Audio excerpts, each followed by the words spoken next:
Olá a todos, a paz de Cristo, salve Maria, viva Cristo Rei. Vamos dar continuidade à nossa catequese, estamos trabalhando a fé explicada de Léo John Dresser e nós paramos no capítulo número 4, a criação e os anjos de Deus. Como começou a criação?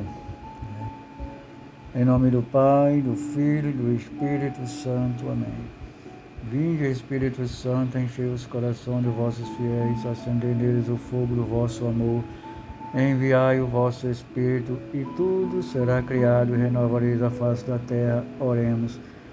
Ó Deus, que instruísse os corações de vossos fiéis, com a luz do Espírito Santo, fazer que apreciemos corretamente todas as coisas, segundo o mesmo Espírito, gozemos sempre da sua consolação. Por Cristo, Senhor nosso. Amém. Creio em Deus Pai Todo-Poderoso, Criador do céu e da terra, e em Jesus Cristo, o único Filho, nosso Senhor, que foi concebido pelo poder do Espírito Santo, nasceu da Virgem Maria, apareceu sob Pôncio Pilato, foi crucificado, morto, sepultado, desceu à mansão dos mortos, subiu aos céus, está sentado à direita de Deus Pai Todo-Poderoso, de onde há de vir julgar os vivos e os mortos. Creio no Espírito Santo, na Santa Igreja Católica, na comunhão dos santos, na remissão dos pecados, na ressurreição da carne e na vida eterna. Amém. Ave Maria, cheia de graça, o Senhor é convosco, bendita sois vós entre as mulheres, bendito é o fruto do vosso ventre, Jesus. Santa Maria, Mãe de Deus, rogai por nós, pecadores, agora e na hora de nossa morte. Amém. Em nome do Pai, do Filho e do Espírito Santo. Amém. Às vezes, um costureiro, um pasteleiro ou um perfumista se gabam de lançar uma nova criação. Quando isso ocorre, usam a palavra criação, num sentido muito amplo. Por nova que seja uma moda, terá que basear num tecido de algum tipo. Por agradável que seja uma sobremesa ou um perfume, tem que se basear em alguma espécie de ingrediente. Criar significa fazer do nada. Falando com propriedade, só Deus, cujo poder é infinito, pode criar. Há cientistas que se afanam hoje em dia tentando criar vida em tubos de ensaio nos seus laboratórios. Uma vez e outra, após repetidos fracassos, mistura os seus ingredientes químicos e combina suas moléculas. Não sei se algum dia conseguirão ter êxito ou não, mas ainda que a sua paciência seja recompensada, não se poderá dizer que chegaram a criar uma nova vida. Terão trabalhado todo o tempo com materiais que Deus lhe proporcionou. Quando Deus cria, não necessita de material ou utensílio para poder trabalhar. Simplesmente quer que alguma coisa seja e pronto, esta coisa surge. Faça-se a luz, disse ele no princípio, e a luz se fez. Faça-se um firmamento no meio das águas, disse Deus, e assim se fez. Gênesis 1, 3 ao 6. No Catecismo 296, diz o seguinte: cremos que Deus não precisa de nada pré-existente, nem de nenhuma ajuda para criar. A criação também não é uma emanação necessária da substância divina. A vontade criadora de Deus não só chamou todas as coisas à existência, como as mantém nela. Se Deus retirasse o sustentáculo da nossa vontade a qualquer criatura, essa deixaria de existir naquele mesmo instante. Voltaria ao nada da qual saiu. As primeiras obras da criação divina são os anjos. Um anjo é um espírito, quer dizer, um ser com inteligência e vontade, mas sem corpo, sem dependência alguma da matéria. O Catecismo 328 vai nos dizer o seguinte: A existência dos seres espirituais não corporais, a que a Sagrada Escritura chamam habitualmente anjos, é uma verdade de fé. O testemunho das Escrituras a respeito é tão claro quanto a unanimidade da tradição. A alma humana também é um espírito, mas nunca será anjo, nem sequer durante o tempo em que, separado do corpo pela morte, espera a ressurreição.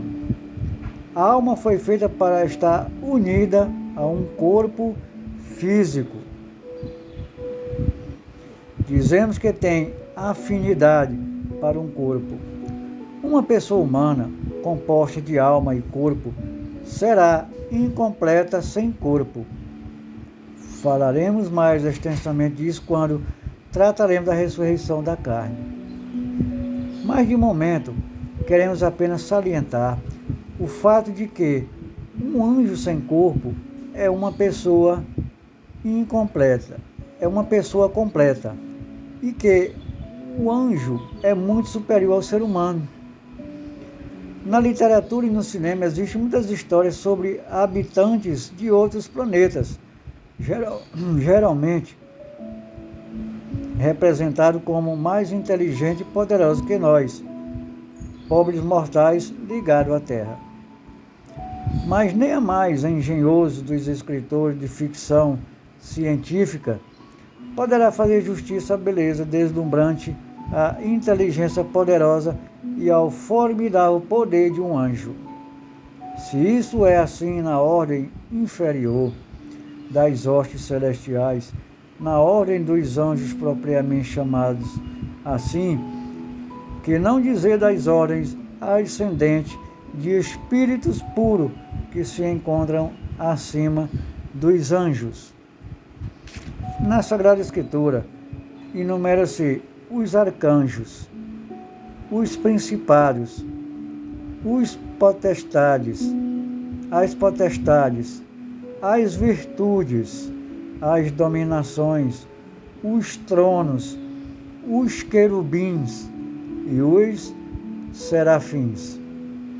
É muito possível que um anjo esteja a tanta distância de um anjo em perfeição como este de um homem. Aqui embaixo, evidentemente, sabemos bem pouco sobre os anjos, sobre a sua natureza íntima ou o grau de distinção que há entre eles. Nem sequer sabemos quantos são, mesmo que a Bíblia indique que no número é muito grande, milhares de milhares, e servem e mil milhões, mas estão distantes dele, diz o livro de Daniel 7:10. Só não foram dados a conhecer o nome de 3 anjos. Gabriel, quer dizer fortaleza de Deus. Miguel, quer dizer quem como Deus. E Rafael, remédio de Deus.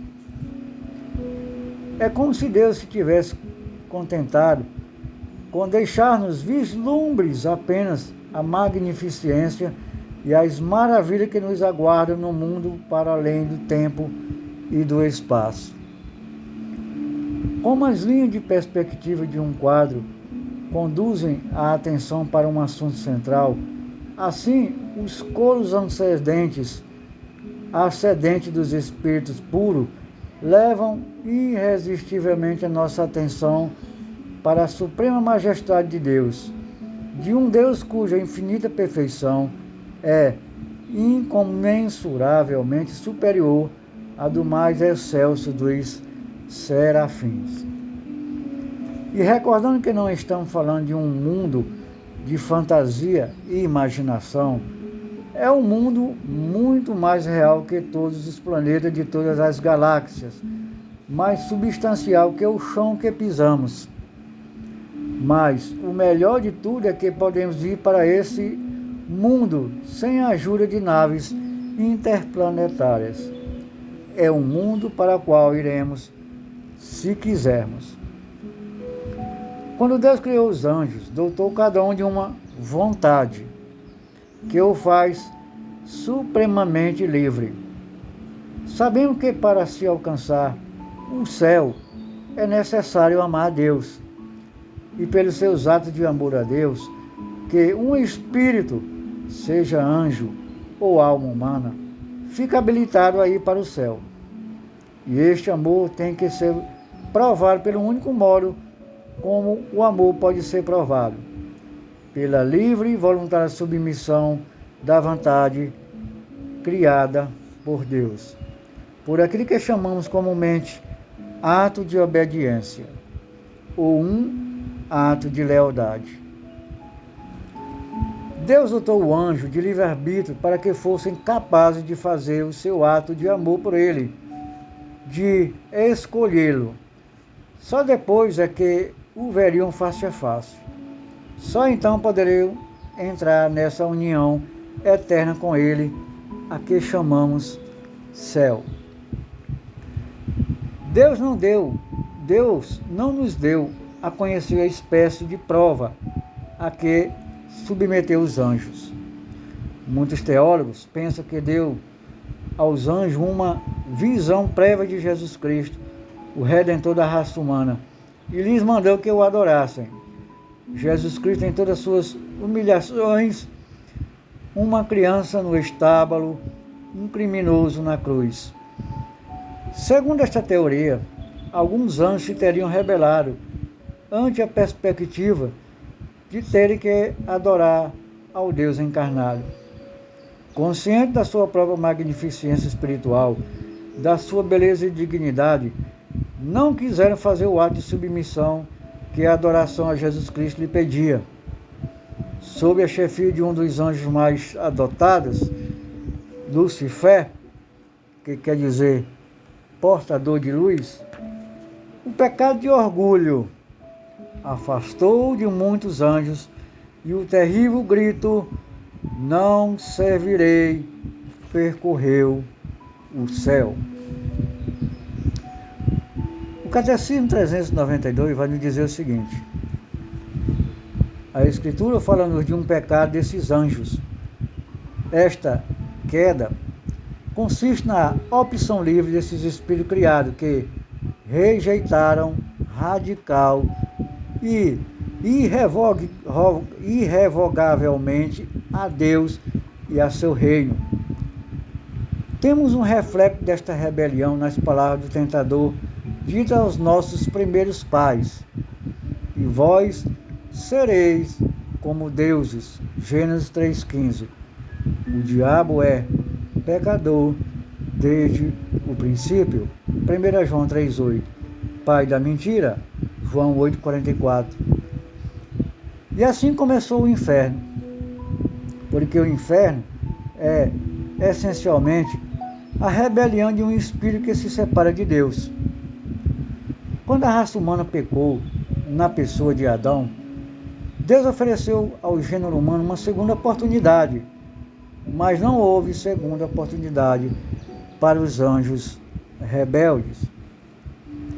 Dada a perfeita clareza de sua mente angélica e a desimpedida liberdade da sua vontade angélica, nem a infinita misericórdia de Deus podia encontrar desculpa para o pecado dos anjos. Eles compreendiam, num grau a que Adão jamais poderia chegar, quais seriam as consequências do seu pecado, e não houve neles tentação, no sentido em que ordinariamente entendemos a palavra tentação. O seu pecado foi o que poderíamos chamar um pecado a sangue frio, por ter rejeitado a Deus deliberada e plenamente.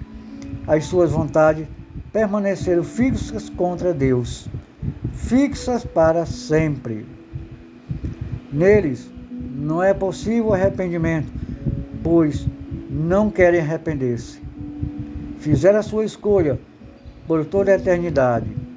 Neles ardem um ódio perpétuo contra Deus e contra todas as suas obras, principalmente o ser humano.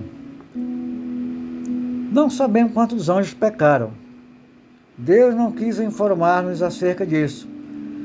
Pelas referências da Sagrada Escritura, inferimos que os anjos caídos, os demônios, como comumente os chamamos, são numerosos, mas o mais provável é que a maioria das hostes celestiais tenham permanecido fiel a Deus, tenham feito o seu ato de submissão a Deus e esteja com Ele no céu.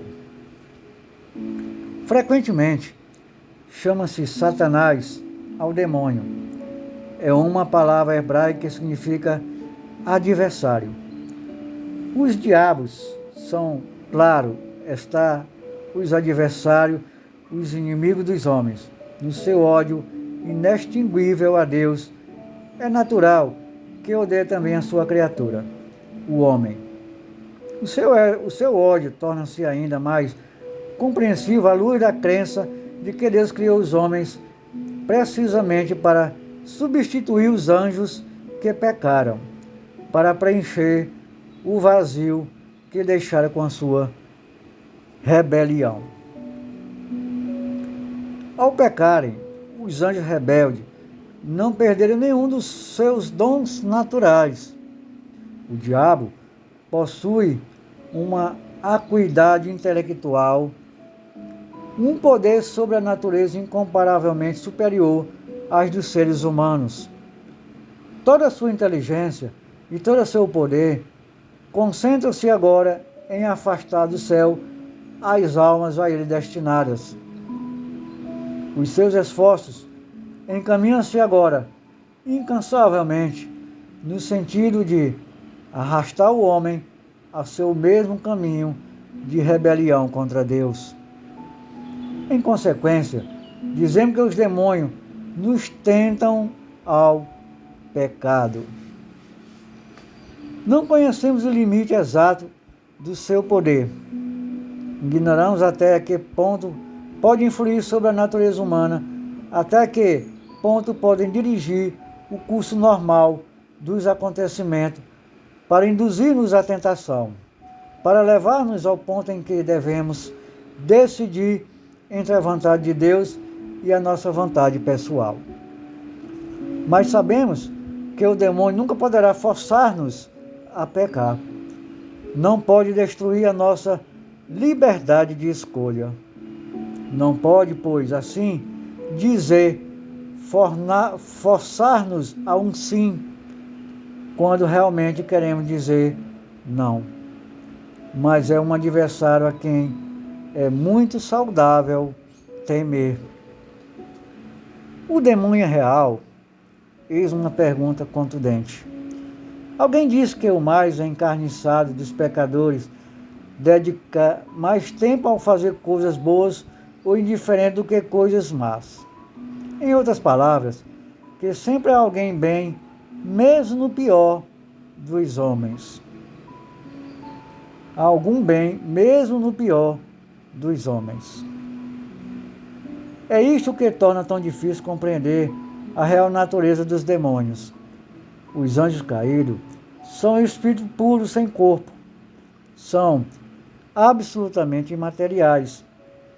Quando fixarem a sua vontade contra Deus no seu ato de rebelião, abraçaram o mal, que é a rejeição de Deus, com toda a sua natureza.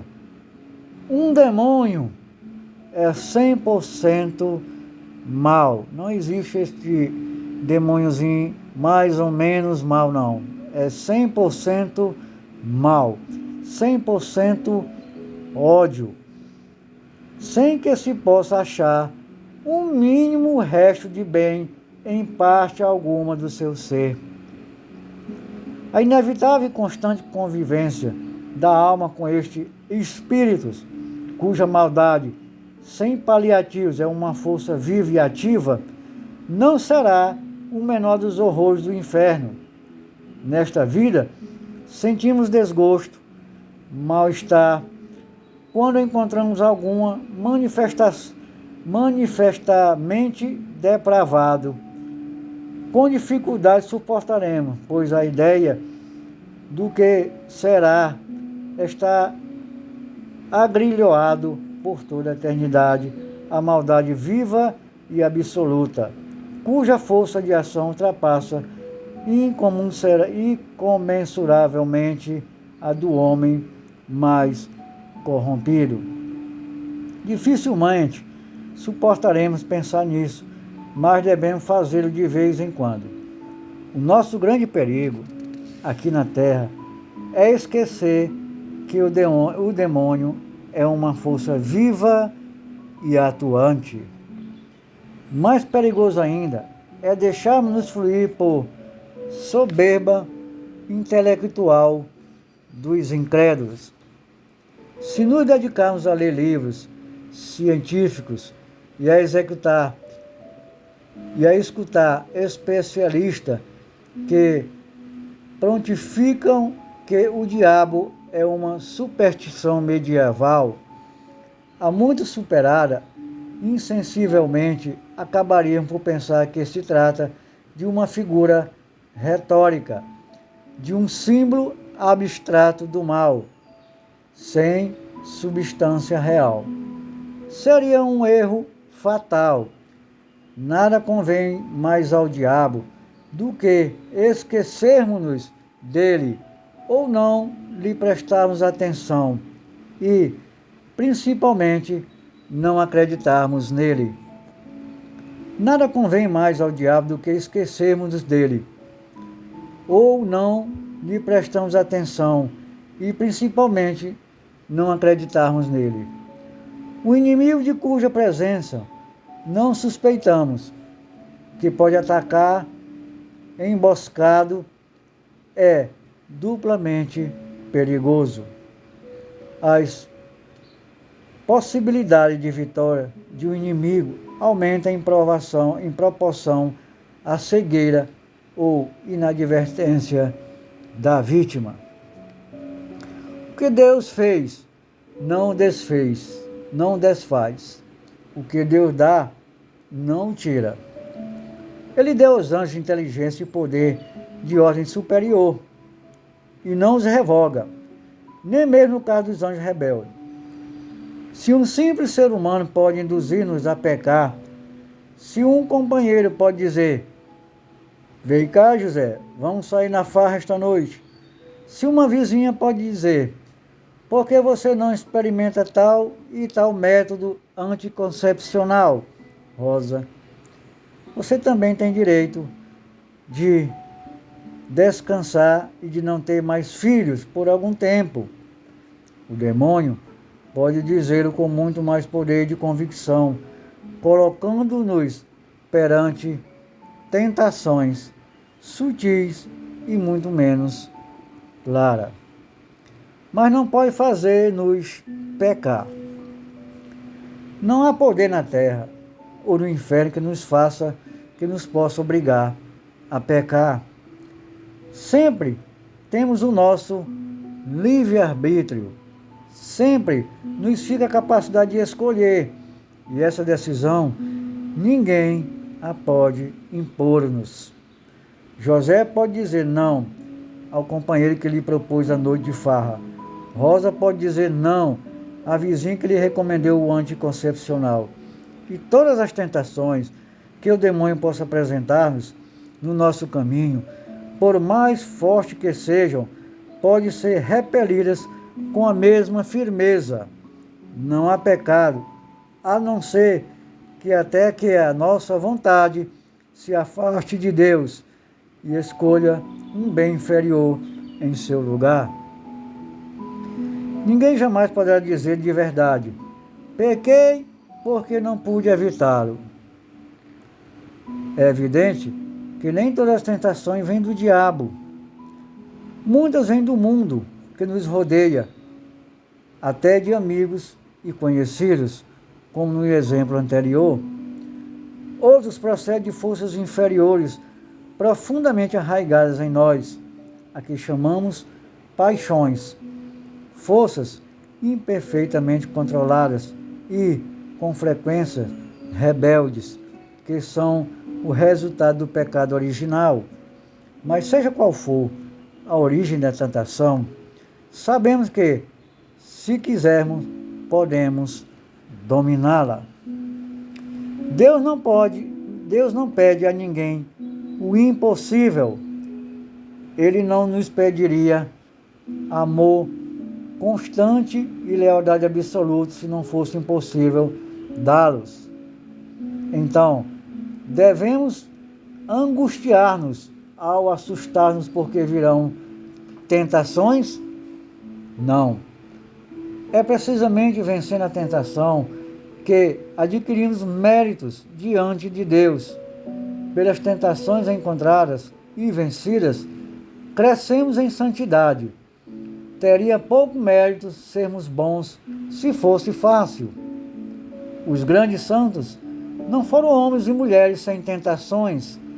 Na maioria dos casos, sofreram tentações terríveis e, vencendo-as, santificaram-se. O Catecismo 395 nos fala o seguinte: o poder de Satanás não é infinito.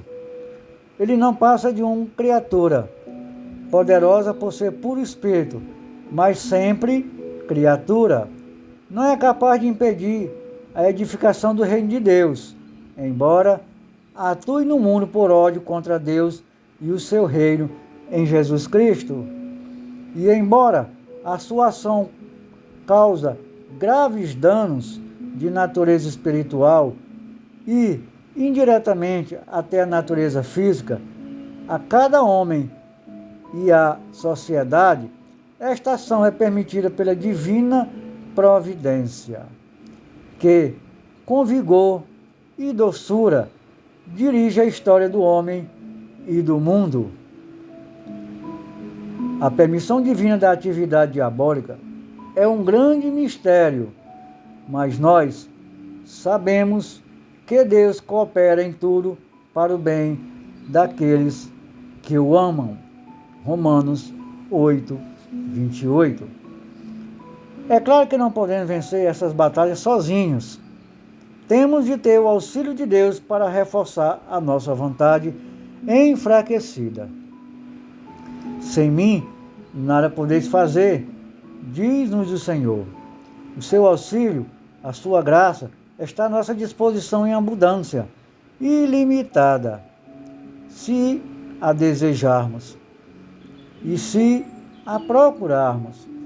A confissão frequente, a comunhão e as orações habituais, especialmente a hora da tentação, tornam-nos imunes à tentação, se fizermos o que está ao nosso alcance.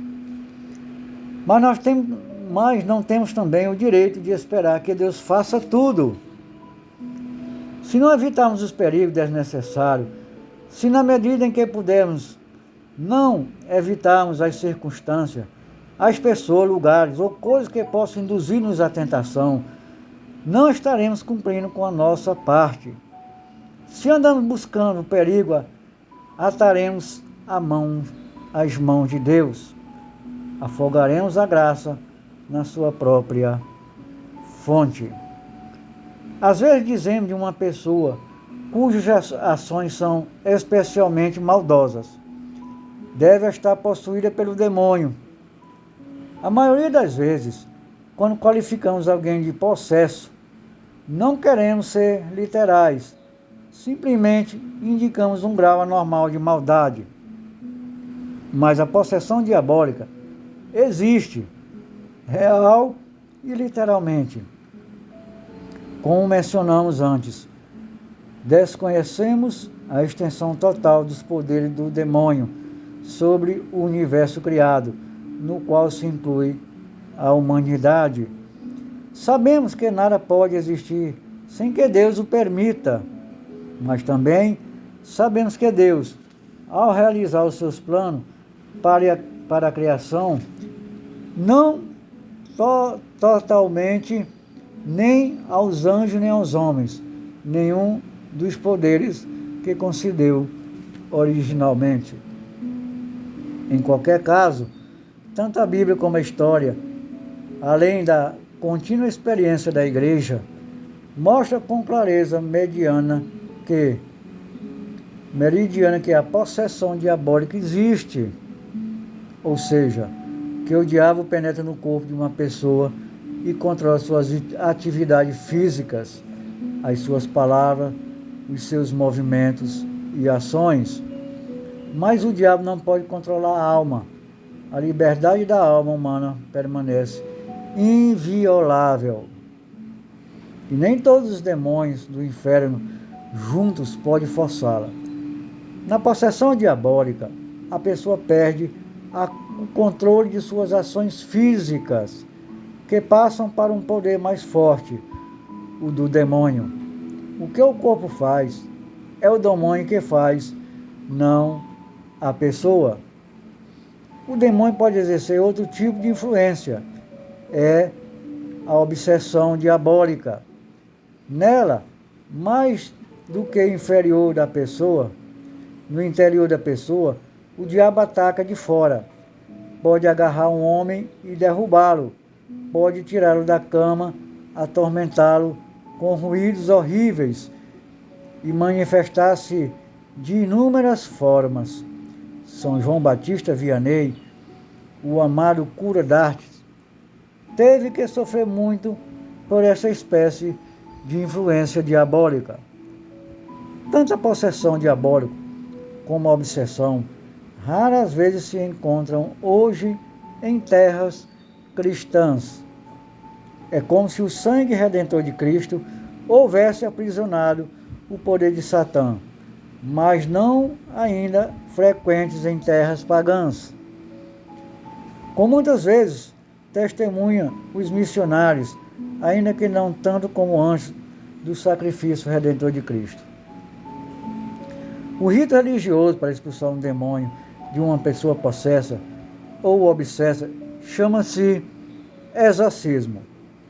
No ritual da igreja existe uma cerimônia especial para este fim, na qual o corpo místico de Cristo recorre à sua cabeça, o próprio Jesus, para que quebre a influência do demônio sobre determinada pessoa.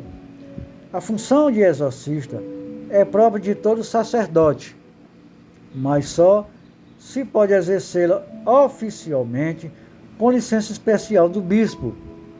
E sempre que uma cuidadosa investigação tenha demonstrado que se trata de um caso autêntico de possessão, não de uma simples doença mental. Evidentemente, nada impede que um sacerdote utilize seu poder de exorcizar de forma privada, não oficial. Sei de um sacerdote que ouvia num trem uma torrente de blasfêmia que se dirigia uma passageiro sentado à sua frente. Por fim, o sacerdote disse interiormente: em nome de Jesus Cristo, Filho de Deus vivo, ordene-te que voltes para o inferno e deixa tranquilo este homem. As blasfêmias cessaram instantaneamente. Em outra ocasião, esse mesmo sacerdote usou do mesmo exorcismo privado diante de um casal que discutiam encarniçadamente, e na hora se lhes amainou a ira. O demônio está presente e atua com frequência, não apenas em casos extremos de possessão ou obsessão. Falando dos anjos caídos, com certa extensão, por causa do grave perigo que se ocorre de encarar com leviandade a sua presença e o seu poder.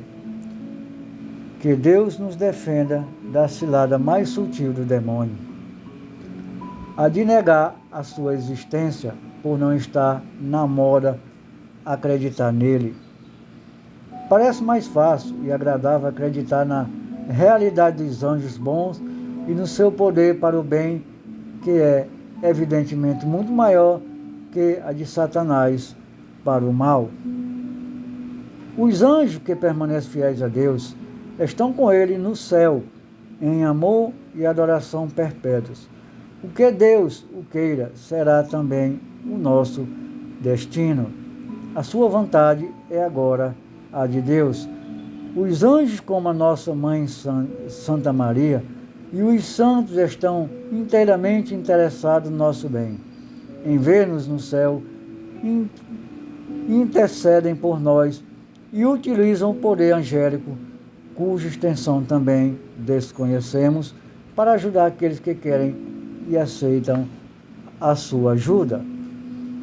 Que os anjos nos ajudam é matéria de fé. Se não cremos nisso, também não cremos na Igreja e nas Sagradas Escrituras. Que cada um tem um anjo da guarda pessoal não é matéria de fé, mas crença comumente aceita por todos os católicos. E assim, como honramos a Deus com a nossa devoção aos seus amigos e heróis, os santos, cometeríamos um grande erro se não honrássemos e invocássemos as suas primeiras obras-primas, os anjos que povoam o céu e protegem a terra.